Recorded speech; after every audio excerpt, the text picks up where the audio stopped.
Foie gras frais poêlé aux rennes des rainettes. Une jolie interprétation du chef d'un grand classique de la cuisine française. L'association d'un foie gras poêlé avec des fruits cuits. Ici, ce sont des pommes et un condiment à base de framboise qui apportent un subtil équilibre entre le sucré et l'acidulé. Cette recette de Remy Van Peteghem, chef du restaurant Le Sensing à Paris, vous sera présentée par Catalina. C'est accompagné de rennes des rainettes. Est-ce que c'est obligé que ce soit ce genre de Alors, pommes? moi j'avais choisi ces pommes-là parce qu'elles se tiennent très bien en cuisson et aussi un petit détail, c'est qu'elles sont toutes petites. Ah, d'accord. Donc ça permet de la mettre entière. Après on peut changer bien sûr, mais je trouve qu'au niveau du visuel, au niveau du dressage, la reine des rainettes est beaucoup plus intéressante parce qu'on peut la mettre entière, ça fait plus joli. Après on peut, si vraiment on n'en trouve pas, on peut mettre une pomme autre, la couper différemment pour ne pas mettre une grosse pomme entière, il n'y aurait pas d'intérêt. Donc on peut changer bien sûr, mais il faut garder un petit peu cette variété. D'accord. Et donc pour que ce soit joli, la pomme, si on n'en a pas, enfin si on n'a pas la reine des rainettes, comment est-ce qu'on couperait la pomme pour que ce soit joli la présentation? Le plus simple aussi, et que ce soit facile à réaliser, on prend une grosse pomme, on la coupe en quartiers et on la poêle de chaque côté.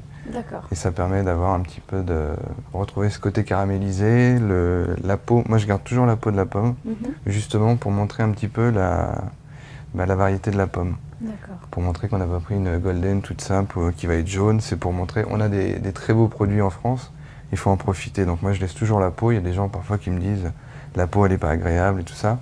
Moi je préfère la laisser. En plus ça fait de la couleur dans l'assiette. D'accord, très bien. Moi j'avais une question sur le foie gras, au fait. Où est-ce qu'on peut acheter du bon foie gras et comment est-ce qu'on sait qu'il est de qualité? Alors ça c'est ce qu'il y a de plus délicat on va dire. Donc généralement quand on connaît son boucher, il nous sert bien. Il faut le toucher le foie gras. Déjà, il faut qu'il ait une belle couleur homogène. Il ne faut pas qu'il y ait des petits coups de canif sur le dessus. Souvent, certains bouchers coupent le foie gras pour enlever justement les caillots de sang. Ouais.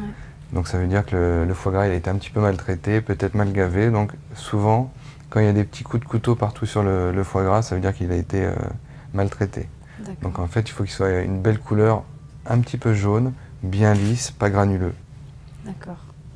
Et bon, la cuisson, c'est toujours aussi délicat parce que si on le cuit trop, c'est pas bon. Et si on le cuit pas assez. Voilà, donc il faut faire des tranches, donc pas pour cette recette, mais en règle générale, il faut faire des tranches assez épaisses, d'1 centimètre, on va dire. Dans une poêle très chaude, sans aucune matière grasse, on colore le premier côté, toujours très fort. Quand il a une belle couleur, on le retourne et on baisse le feu tout doucement. Donc ça va finir de le cuire et en fait il faut le toucher. Si jamais il est dur à l'intérieur, ça veut dire que la chaleur n'a pas pu pénétrer et qu'il reste encore cru. Si on commence à le toucher et on sent qu'il n'y a plus de résistance, ça veut dire qu'il est cuit, que la chaleur a pénétré et qu'on peut l'enlever. D'accord. Ça rend aussi beaucoup de gras, le foie gras, ouais. Mais est-ce que, pour enlever tout ce gras, est-ce qu'on peut le mettre sur un papier absorbant? Alors, soit on le met sur une petite grille, ou soit on le met sur du papier absorbant. Nous, on utilise une grille, justement pour ne pas pomper trop non plus le gras. Mais si votre foie gras il perd beaucoup de gras, c'est-à-dire qu'il y a une mauvaise qualité. D'accord. Donc, en règle générale, si votre boucher est honnête avec vous, eh ben, il y aura très peu de gras dans la poêle. D'accord.